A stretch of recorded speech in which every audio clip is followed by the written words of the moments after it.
The chair by the window had never been sat in. It was a decent chair, upholstered in the kind of blue vinyl that hospice rooms always seemed to choose, as if someone had ordered 100 of them from the same catalog 20 years ago and never needed to order more. Maya Ontiveros noticed it on her second week working the East Wing at River Bend, the way she noticed things sideways while she was doing something else, checking a chart or refilling a water pitcher. Room 14 had been assigned to Walt Kessler for 26 days. In 26 days, no one had ever needed that chair.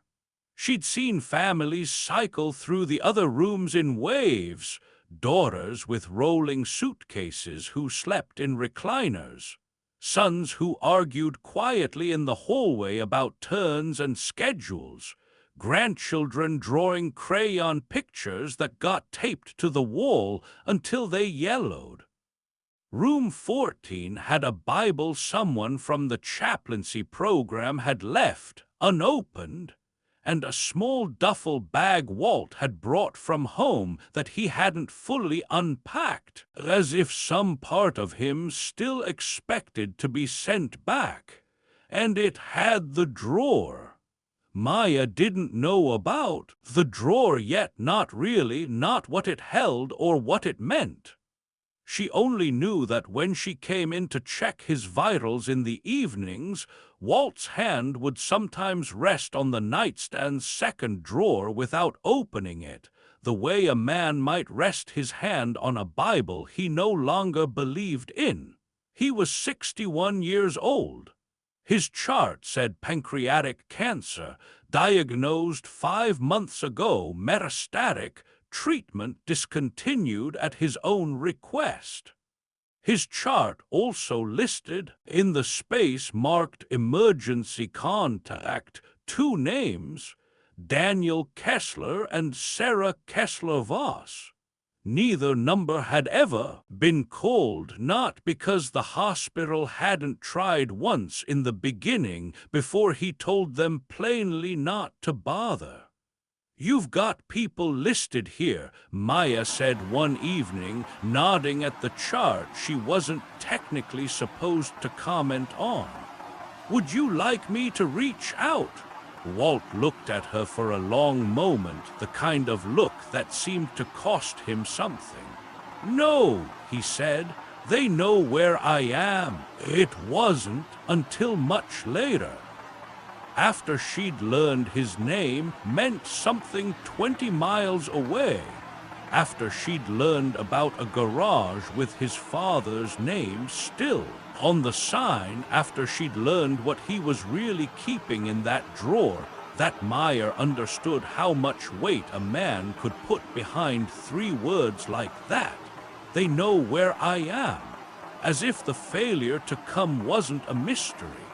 As if he'd already decided, long before the cancer gave him a deadline, that this was simply how the story was going to end. He was wrong about that, but it would take almost everything he had left to find out. 20 miles away, on a stretch of Route 9, that everyone in Millhaven still called the old highway, even though the new one had been open for 11 years. A building sat with faded red letters across its face. Kessler and Son Auto. The paint had cracked around the word son a long time ago, so that from certain angles in certain light, it looked like it might have said something else entirely. Walt's father, Warren Kessler, built the place in 1968 with a loan he never fully explained and a temper he never fully explained either. Warren was the kind of man who showed love by fixing things without being asked. A leaking faucet, a wobbling porch step, a carburetor, and who considered it a kind of weakness to say the word proud out loud, even when he clearly was. Walt grew up under a car as often as he grew up under a roof. He learned early that his father's approval arrived in the shape of silence rather than praise. If Warren didn't find anything to criticize, that was as close to good job as you were going to get. Walt swore more than once as a younger man that he would be different with his own kids. And for a long time, with Daniel especially, he was. Daniel started sweeping the shop floor at 9 years old for $2 a week, money Walt made a show of paying out of his own wallet, counting the bills into his son's palm like it was a ceremony. By 14, Daniel could change oil and rotate tires faster than half the guys on payroll. By 17, he'd rebuilt a transmission on a '94 Silverado almost entirely on his own, and Walt had stood in the doorway of the garage bay watching him do it, arms crossed, saying nothing, and Daniel, without turning around, without needing to see his father's face, had grinned anyway. He knew what the silence meant. His father had taught him that language even while swearing he'd never use it. "Someday this is going to have your name on it too," Walt told him the summer Daniel turned 20, the two of them repainting the sign together on a Sunday the shop was closed. They never got around to actually adding the second name. There was always a next season, a slower month, a better time.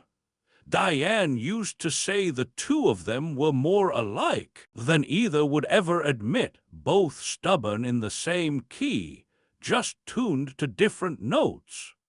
She ran the front office for 20 years, kept the books, made sure the guys got their lunch breaks, and functioned most days as the only person capable of standing between her husband and her son when their tempers found the same pitch at the same time. She used to joke that peace in the Kessler house was a part-time job, and she was the only one who showed up for every shift. Sarah grew up a few steps outside all of it, 4 years younger than Daniel, less interested in engines, more interested in the after-school art program, and later in getting as far from Millhaven as a scholarship would take her. Nobody blamed her for that.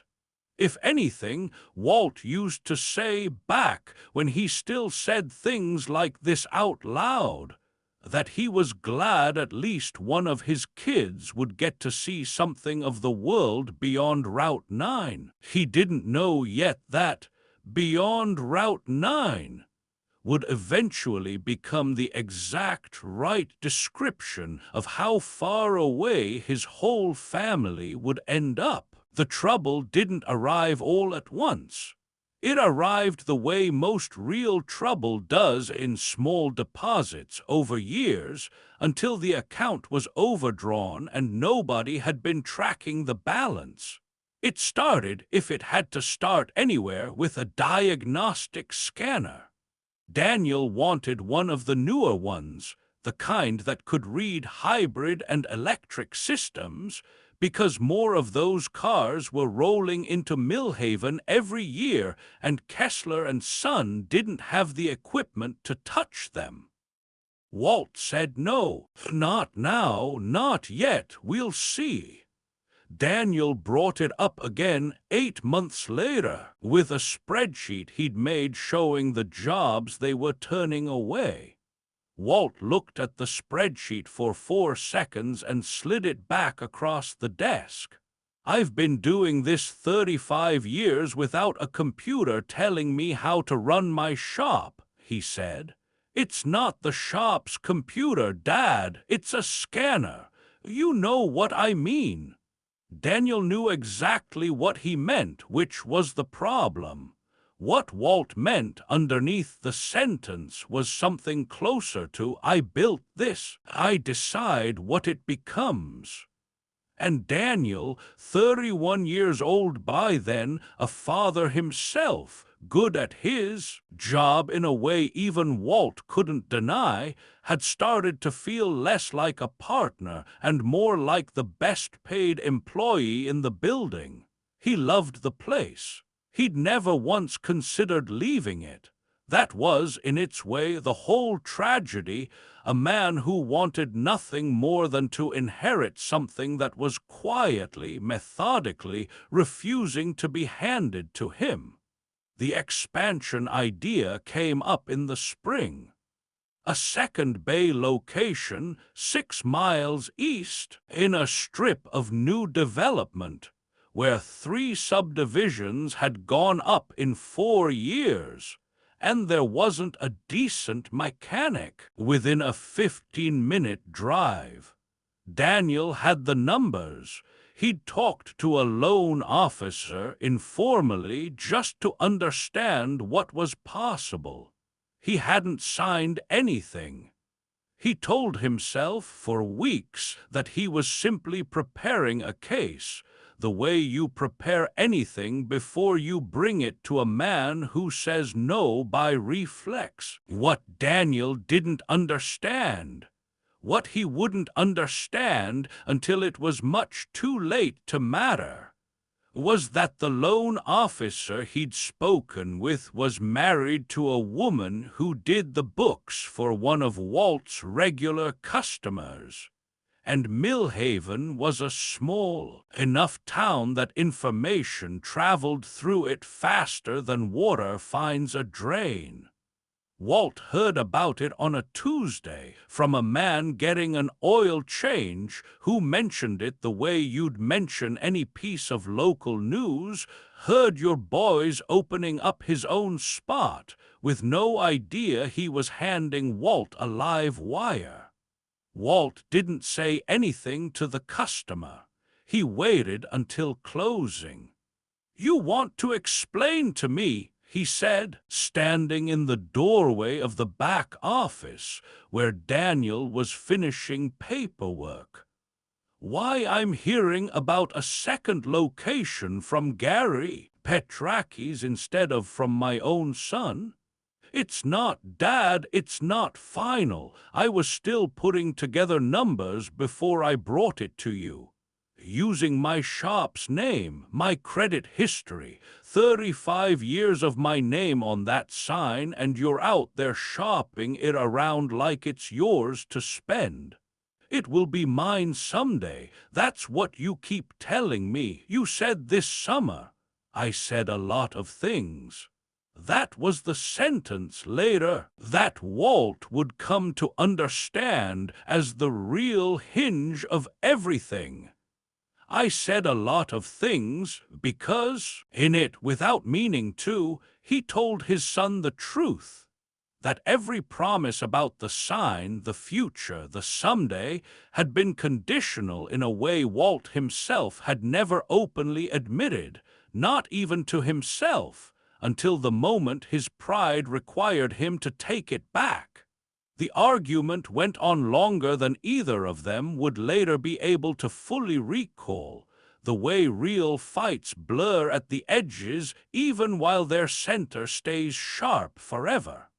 What stayed sharp for both of them was the ending. "If you can't work here without going behind my back," Walt said, "then maybe you shouldn't be working here at all." He didn't mean it as an order. He would insist that for years, quietly only to himself, since there was no one left to argue with about it. He meant it as the kind of thing a furious man says with the expectation that the other person will refuse to accept it, will push back, will make the fight continue until it burns itself out into something survivable. Daniel didn't push back. He took off his shop coat, folded it once, and set it on the desk between them like a closing statement. Then he picked up his keys and walked out through the bay where two of the mechanics were pretending very hard to be looking at an engine block. And he didn't come back, not that night, not that week, not for the better part of the following 8 years. Daniel opened his own place 14 months later, a smaller operation on the other side of town, 2 bays, no history, just his name on a hand-lettered sign until he could afford a proper one. He financed it himself, on his own credit, with his own name, as if some part of him needed everyone in Millhaven to see exactly what he could do without his father's shop behind him. Within 3 years, Daniel Kessler Auto had a waiting list for hybrid diagnostics that Kessler and Son still couldn't offer. Walt heard about the success the same way he'd heard about the loan, second-hand, from customers, in the tone people use when they're being careful not to take sides, but can't quite hide which side they've already taken. He never once brought it up. He also, notably, never once dropped his prices to compete, never advertised, never changed a single practice at the shop his father built, as if standing perfectly still was its own form of argument, and if he simply waited long enough, being right would eventually matter more than being reconciled. Diane spent those years as a kind of unpaid diplomat between 2 men who loved each other exactly enough to make the silence unbearable, and not quite enough in either of them to be the one who ended it first. She'd drive to Daniel's place on Thursdays, ostensibly to see her grandson, and come home with small updates she'd deliver to Walt at dinner in the most neutral voice she could manage. The new shop got written up in the county paper, watching his face for a reaction he never gave her. "You could call him," she said more than once in more than 1 year. "He knows the number. That's not the same thing, and you know it." He did know it, he simply hadn't ever had, going back to a man named Warren Kessler, and probably further than that. The particular kind of courage it takes to be the first one to reach across a silence you built yourself. It was easier, infinitely easier, to let the silence calcify into something that felt less like a choice and more like a fact of weather, a thing that had simply happened to the family rather than something either of them was actively doing to it every single day by doing nothing. Sarah's distance took a gentler shape, though it ended in a similar place.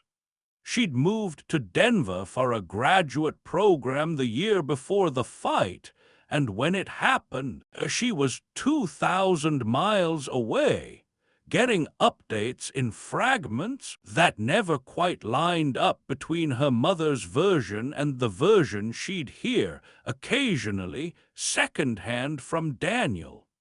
She told herself for a long time that staying out of it was the mature choice, that she loved both of them and refused to be forced into ranking that love. What she didn't examine as closely was how convenient that neutrality was, how it let her build a life in Colorado, a husband, eventually 2 kids of her own, a job she liked, without ever having to spend a single uncomfortable Thanksgiving in the middle of a war zone she hadn't started. She called her father every few months. The calls were pleasant and short and skated across the surface of everything that mattered. the way calls do between people who love each other but have quietly agreed not to talk about the one thing sitting in the room with them. Diane died on a Tuesday in March, a little over 3 years before Walt's own diagnosis, of a heart attack that gave no warning and asked no permission. She'd been planting bulbs along the front walk, tulips, the same ones she planted every year, arguing with herself out loud about whether it was too early for frost. And then she simply wasn't out there anymore, and Walt found her 20 minutes later when he came looking to ask if she wanted coffee. Grief for Walt arrived the way most things in his life arrived, silently and alone. He functioned, he made the arrangements. He picked the casket, the flowers, the hymn Diane had once mentioned liking at somebody else's funeral. What he did not do in the 4 days between her death and the service was call his son. Daniel found out from Sarah, who found out from a neighbor, because nobody had thought, or perhaps nobody had been willing to be the one who called. He came to the funeral anyway. He stood at the back of the small stone church in a suit that didn't quite fit anymore, 8 years older than the last time most of the congregation had properly seen him, and nobody quite knew where to look. Walt saw him the moment he walked in and spent the entire service not looking at him again, staring instead at the casket, at the hymnal, at anything that wasn't his son's face, because he did not trust what his own face might do if he let himself look. Afterward, at the graveside, with the small crowd starting to disperse toward their cars, Daniel crossed the wet grass and stood in front of his father for the first time in 8 years. "Dad!" Walt looked at him. Up close, Daniel looked older than Walt remembered, tired around the eyes in a way Walt recognized, uncomfortably, as his own face in every mirror he'd avoided for a decade. "I'm sorry about Mom," Daniel said. "I know it's not enough. I should have called.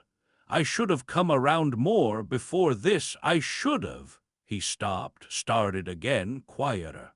"I don't want this any more, Dad, whatever this is. I don't even remember which parts of it were real anymore and which parts we just kept going because neither of us knew how to stop."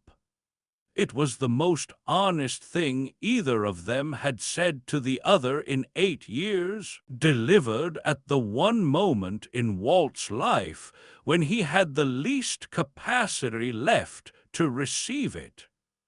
Grief had hollowed him out that week into something raw and unfinished, and the sight of his son's face, familiar and changed all at once, sorry and still somehow, to Walt's wounded eye, managing the moment, timing the reconciliation for maximum effect on the one day Walt couldn't refuse him without looking like a monster in front of the whole town.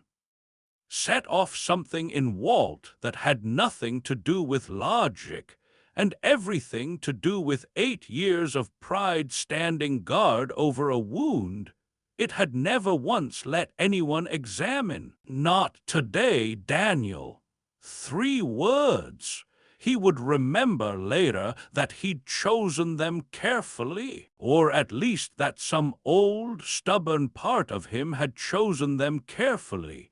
In the half-second before he said them, not a no, not a slammed door, just a postponement, a not today that left him a technical exit from having refused his son anything at all.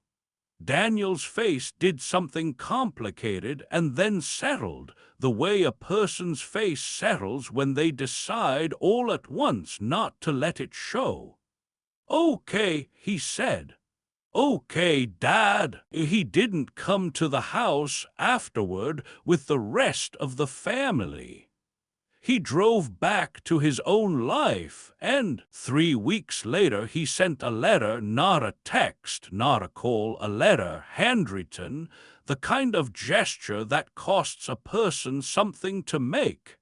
And Walt took it out of the mailbox, recognized the handwriting before he'd even fully registered what he was holding, and put it in the drawer of his nightstand without opening it. He told himself he'd read it when he was ready. He told himself that for 3 years after he stood at that grave's side, and told his son not today. A gastroenterologist at Millhaven General delivered the kind of news doctors deliver with a particular practiced gentleness, because they already know it's about to detonate a person's life. Pancreatic cancer, he was told, the kind that had already spread past the point where surgery could offer anything but false hope. He was given a number of months that felt both impossibly short and, in the strange arithmetic of grief, somehow still too long. He told Sarah over the phone.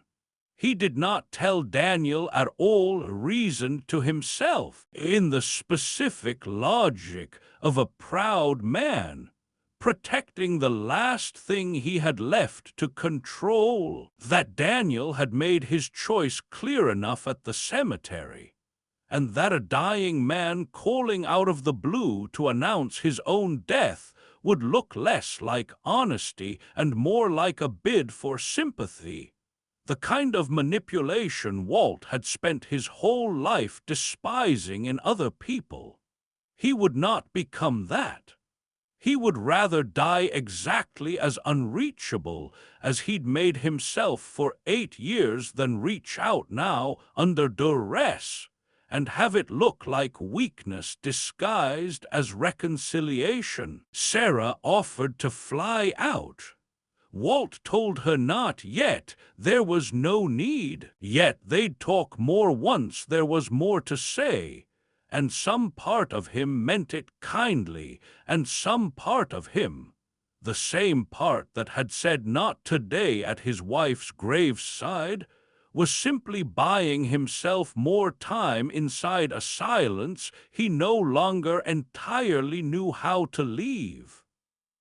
He went through 4 months of treatment that cost him his appetite, most of his hair, and any illusion that time was still fully on his side. When the oncologist laid out what came next, more aggressive treatment with worsening odds or comfort care, Walt chose, without much hesitation, to stop fighting a war he'd already privately decided he'd lost. He signed himself into River Bend Hospice on a gray Thursday in October with 1 duffel bag and a nightstand drawer he'd insisted on packing himself. The staff at River Bend were kind in the practiced, professional way of people who see a great deal of dying and have learned to keep their hearts open without letting them break every single day. They checked on him. They made sure he was comfortable. What they could not do, what no hospital staff, however good, can ever fully do, was replace the specific shape of a family in the room. He watched from his window the visitor parking lot fill and empty for other patients' families. He listened through the thin wall to the room beside his fill most evenings with a daughter's voice, patient and warm, reading what sounded like a mystery novel aloud to a mother who dozed in and out of hearing it. He did not resent them for it. He simply noted it, the way you note weather, and turned back to the window and said nothing, because there was no one in the room to say it to. Maya had been a hospice aide for 3 years, long enough to know that the patients who talked the least were often the ones carrying the most, and long enough to know better than to push. She didn't ask Walt about his family again after that first, quietly declined offer. She simply kept showing up, checking vitals, adjusting pillows, bringing extra blankets on the nights his circulation made him cold, and let whatever conversation happen on its own schedule. It was Walt, in the end, who opened the door on a night in early November when the pain had kept him awake past midnight and Maya was doing a late round. "You have kids?" he asked her, apropos of nothing, while she checked the numbers on his monitor. "Not yet. Someday, maybe. Don't wait too long to figure out what kind of parent you want to be. Figure it out early. Write it down if you have to." He said it lightly, almost joking, but something in the way he stared at the ceiling afterward told her it wasn't a joke at all. "Is that advice from experience?" He didn't answer for long enough that she assumed the conversation was over, the way most of their conversations ended. A door opened a crack and then quietly shut again. But then he said, "I had a garage, auto repair out on the old highway, built by my father, run by me for 30 years.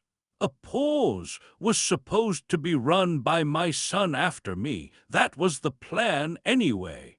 What happened to the plan? I fired him." He said it flatly, the way you'd report a fact about the weather. And Maya had enough experience to know that flat delivery in a man like Walt was doing a great deal of work to hold something back. 8 years ago, over a loan he was looking into behind my back. I said some things. He left, built his own place across town, does better business than mine does now. Probably not that I've ever gone and checked. Have you talked to him since? Once, at his mother's funeral. Another pause, longer this time. He came up to me, tried to, I don't know what you'd call it, fix things, I guess. And I told him not today, and then... Walt was quiet long enough that Maya thought again that this was where the door would close. "And then never," he said. "Not today." Turned into 3 years, near enough, and I've got about 3 weeks left by my count, and I still haven't figured out how to turn not today into today, even now, when today is genuinely all I've got left to work with." Maya sat down carefully in the vinyl chair by the window, the one that had never once been used, because it seemed, suddenly, like exactly the kind of moment that chair had been waiting for. "Can I ask you something?" she said, "and you don't have to answer if you don't want to. Go ahead. What's in the drawer?" Walt's hand, without seeming to decide to, moved toward the nightstand and then stopped, resting flat on its surface, the way she'd seen it rest a dozen times before. "A letter," he said, "from Daniel. He sent it about 3 weeks after the funeral. You haven't opened it?" "No, 3 years. I know how long it's been, Maya." Not sharp, exactly, just tired, the particular tiredness of a man who has done the math on his own cowardice more times than he could count. "I know exactly how long it's been. Can I ask why?" He was quiet for a while, long enough that she thought she'd finally pushed too far, past whatever door he'd been willing to open that night. But when he spoke, his voice had changed, lower, rougher, stripped of the flat reporting tone he'd used for everything else. Because as long as I don't open it, he said, I get to believe whatever I want is in there. Maybe it says he understands. Maybe it says he's still angry. Maybe it doesn't say anything at all. Maybe it's a rental agreement he forgot to cancel. I don't know. But right now, tonight, it can be anything. The second I open it, it's only going to be one thing, and I have spent 8 years finding out that I would rather live with maybe than find out I've run out of chances for good. You might be running out of maybe, too, Maya said gently. Faster than you're running out of chances. Walt looked at her for a long moment. The same look he'd given her 3 weeks earlier when she'd first offered to call his children, except something in it had shifted. Some of the old flat refusal worn down by 3 weeks of small kindnesses and one very long night. Let me think on it, he said. It was the first time in 29 days that he hadn't said no outright. He thought on it for 2 more days. It was Maya who was there on the 3rd night when he finally asked her to hand him the drawer's contents. Not the letter alone, she realized when she opened it, but a small collection. The letter still sealed and a single photograph that had traveled in that drawer alongside it, a picture of Daniel at maybe 7 years old, sitting on the hood of a car in the garage bay, grinning at whoever was holding the camera, black grease already on his small hands like a badge he'd earned. Walt held the photograph first for a long time before he let himself touch the envelope. Do you want me to leave? Meyer asked. No, he said. Stay. If I'm going to do something stupid, I'd rather not do it alone. He opened it slowly, the way a man opens something he has spent 3 years being afraid of, and unfolded 2 pages of handwriting that had clearly been drafted more than once. You could see it in the careful, unhurried shape of the letters, nothing dashed off, nothing said in anger. Dad, I don't know if you're even going to open this. If you're reading it, that already means more than you probably think it does. I'm not writing this to relitigate the shop, or the loan, or any of it. I've had 8 years to think about that day, and I've landed somewhere different than where I started. I was wrong to go around you the way I did. I should have brought the idea to you straight, even knowing you'd probably say no. I was so sure I was right that I stopped caring whether I was being fair, and I'm sorry for that part of it. I mean that. But I also don't think that's really what this has been about, not for a long time. I think we both know the shop was never really the thing. I think the real thing is that neither of us has ever been very good at needing each other out loud, and somewhere along the way that turned into 2 people standing on opposite sides of a room, both waiting for the other one to be the one who crosses it first. I'm not asking you to apologize. I'm not even asking you to explain what happened at the cemetery, though I won't pretend that didn't sit heavy with me for a long time after. I'm asking you to know this: I would come.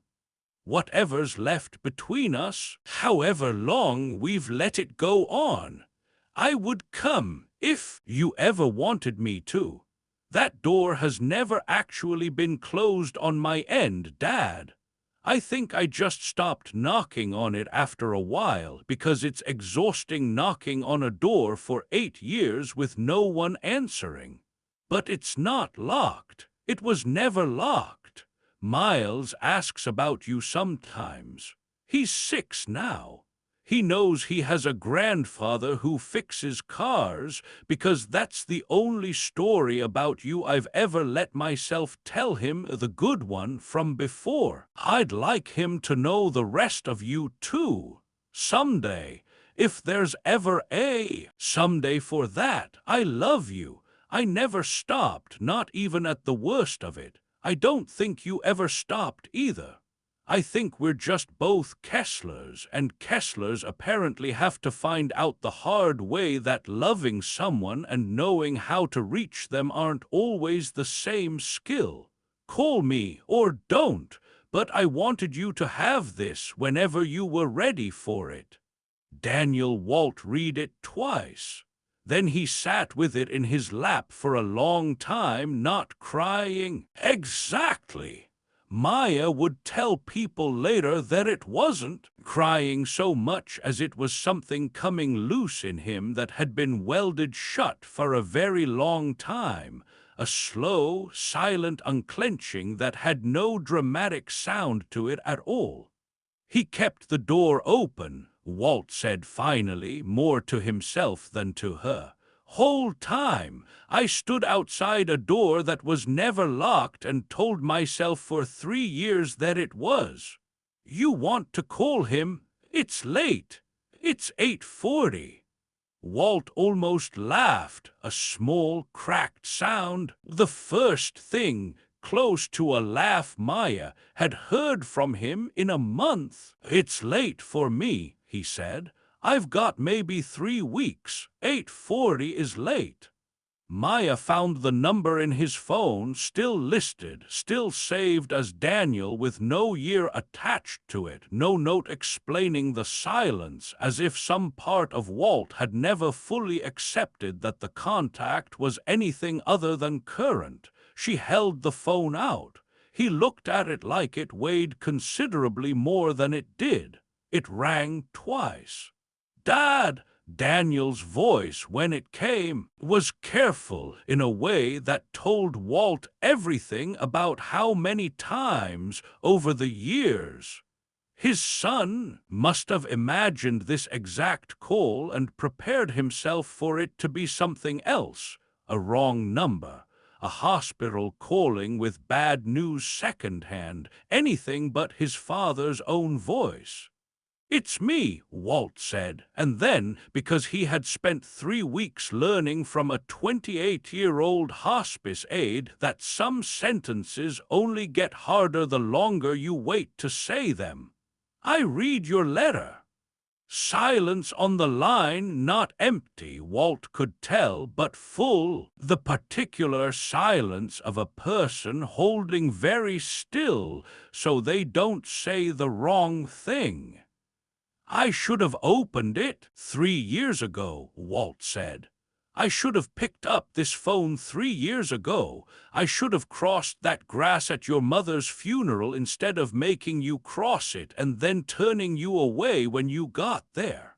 I was wrong, Daniel, not about the loan. I don't even care about the loan anymore. I haven't cared about the loan in a long time. I was wrong about the part after, all of it. Every day of the 8 years I spent letting not today turn into never.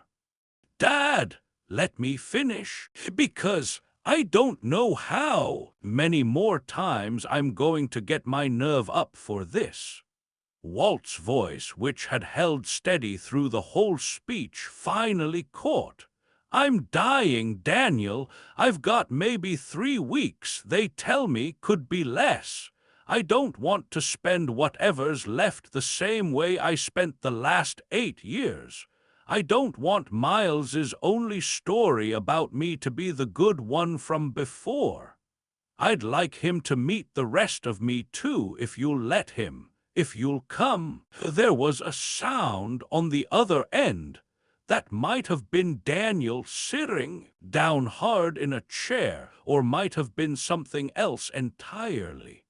I'm coming tonight, Daniel said. I'm leaving right now. You don't have to do that tonight. It's a 5-hour drive. You've got Miles. You've got... Dad! Daniel's voice broke cleanly in half on the single word, all the careful control gone out of it at once. "I have been waiting 8 years for you to ask me to come. I'm not waiting until morning." Daniel drove through the night with Miles asleep in the back seat, having made the decision somewhere around the second hour that waking his son to explain where they were going and why would take longer and hurt more than simply letting him wake up already there. Kate stayed behind to pack a proper bag and follow the next morning. Some decisions, she said, shouldn't wait for luggage. He called Sarah from a gas station outside Zanesville at 2 in the morning.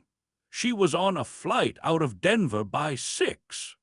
Walt was asleep when Daniel finally arrived, a little after 4, and Maya, who had by then, more or less, appointed herself the unofficial keeper of this particular reconciliation, met him in the hallway before he could go in. "He's stable," she said. "Sleeping. You can sit with him. He'll want to know you're here the second he wakes up, whether that's in 10 minutes or 4 hours. Daniel looked through the small window in the door at his father, smaller than he remembered. The changes of illness doing what 8 years of silence alone never could have. Aging a man who had once seemed built out of the same stubborn steel as his own garage lifts. He went in and sat in the vinyl chair by the window. It held him fine. Walt woke a little after 6, and the two of them did not have the conversation either had privately rehearsed on the drive or in the days before. What they had instead was smaller and in its way larger. Daniel saying, "Hey, Dad," in a voice that cracked in the middle of 2 syllables. Walt reaching out one hand, the strength mostly gone from it now, and Daniel taking it and simply not letting go for a long time, neither of them finding it necessary to fill the silence with anything more than that. Miles woke up not long after and stood shyly in the doorway until Walt, seeing him, found something in himself that Maya would later say looked like the effort of a man lifting something far heavier than his actual arms. "You must be Miles," he said. "I hear you like cars." Miles nodded, still shy, and then the way 6-year-olds do, closing distances adults spend years failing to close. Climbed carefully up onto the edge of the bed, and asked whether it was true that Grandpa used to fix race cars, and Walt, laughing for the first time in longer than even he could remember, said that wasn't quite true, but he'd tell him what was true if Miles had a few minutes, and Miles said he had all day. Sarah landed by early afternoon and came straight from the airport, still in the clothes she'd left Denver in, and the reunion between her and her father had its own quiet shape, less dramatic than Daniel's, since less time and less wreckage stood between them, but no less real. A long hug in which she said into his shoulder, "I should have come sooner, too. I let the distance be an excuse for years." Walt, who had spent 3 weeks learning that some sentences only get harder the longer you wait, told her the same thing he'd started telling everyone now that he'd finally found the nerve to say it once. "We're here now. That's the part that counts." The days that followed weren't the tidy, cinematic reconciliation any of them might once have pictured. Walt was tired more often than not, in real pain some days despite the medication, prone to drifting off mid-sentence. There were long stretches where nobody said anything particularly profound. Daniel just sat with his father while Miles built something out of hospital-supplied crayons and the backs of old menus. Sarah read aloud from a paperback she'd bought at the airport. Kate arrived the next morning and made everyone laugh once by getting genuinely, hopelessly lost in a building with exactly one hallway. But on the third day, when Walt had a stretch of clear-headed strength in the late morning, he asked Maya to bring her phone. "I want to say something," he said, "not just to Daniel. To, I don't know, anybody it might be useful to." Maya understood immediately. "You want me to record it? If that's not a strange thing to ask a hospice aide to do." "It's not the strangest thing anyone's asked me to do here. It might be the best one." Daniel and Sarah were both in the room when he said it. Miles occupied down the hall with a nurse who'd found him a coloring book, and Walt, propped up against two pillows, spoke slowly without notes, the way a man speaks when he has finally stopped rehearsing and started simply telling the truth. "My name's Walt Kessler," he said. "I've got maybe 2 weeks left, they tell me, and I spent 8 of the last however many years I had not speaking to my son over something that, in the end, wasn't even really about what I told myself it was about. It was about pride. Mine, mostly. I had a chance to fix it at my wife's funeral, and I said not today, and then I let not today turn into 3 more years, and I almost let it turn into forever. If there's one thing I'd want somebody to take from that, it's this.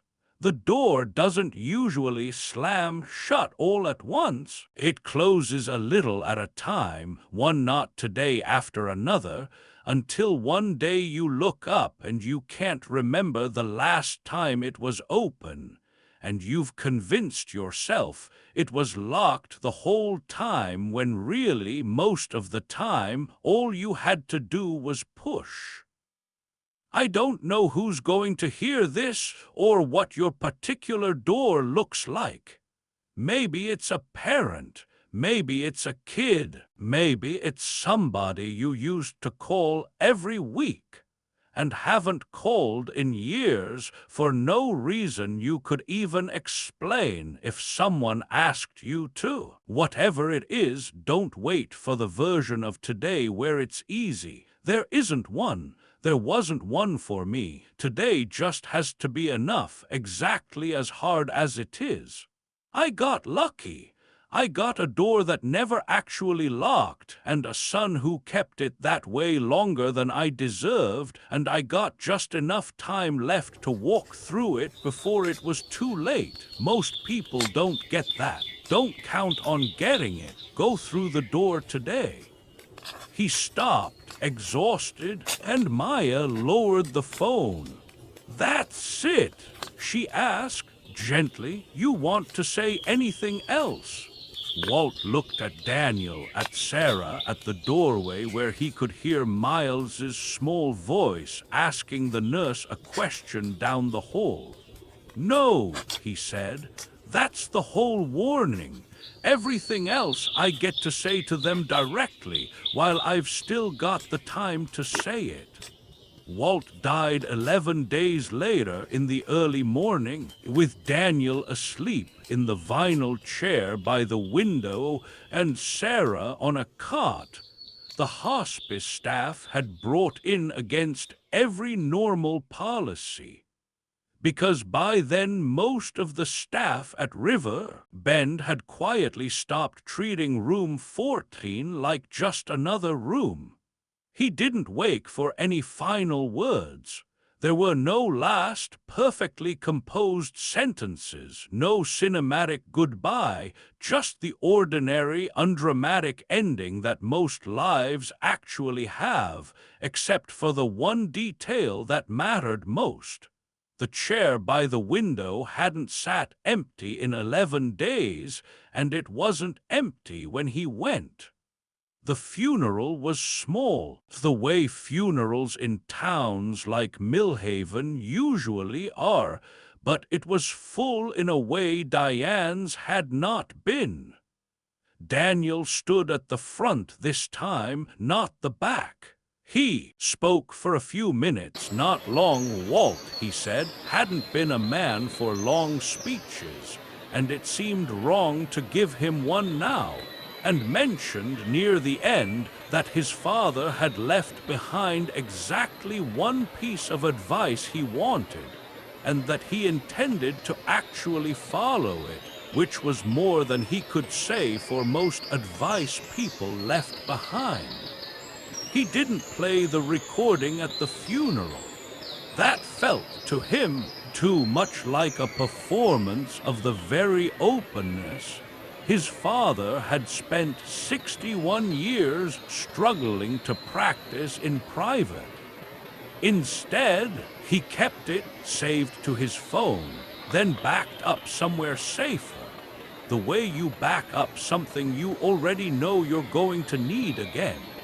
He played it for Miles 2 years later, not because Miles was ready to understand all of it, but because Daniel had started to notice, in small ways, the particular silence a boy learns from a father who is trying very hard not to pass down the wrong inheritance and doesn't always know if he's succeeding. Miles was 8 by then, old enough to sit still for 4 minutes, young enough to ask, afterward, simple and unguarded, "Is that why you always tell me you're sorry, even for small things?" That's part of why, Daniel said. He thought sometimes about the sign Kessler and Son, the cracked paint that had once made it look, from certain angles, like it said something else.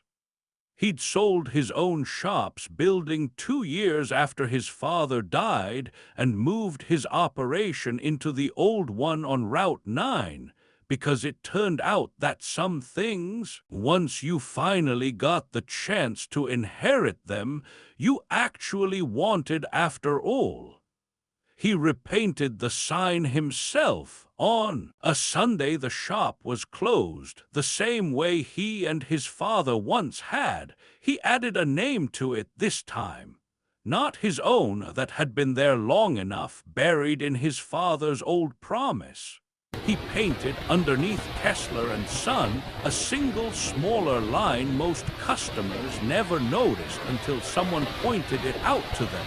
"Go through the door today." It wasn't much of a business slogan. It wasn't supposed to be. It was a warning left by a man who'd very nearly run out of time to give it, still doing its quiet work on anyone who happened to read it and think, for just a moment, of a door in their own life they'd been telling themselves was locked.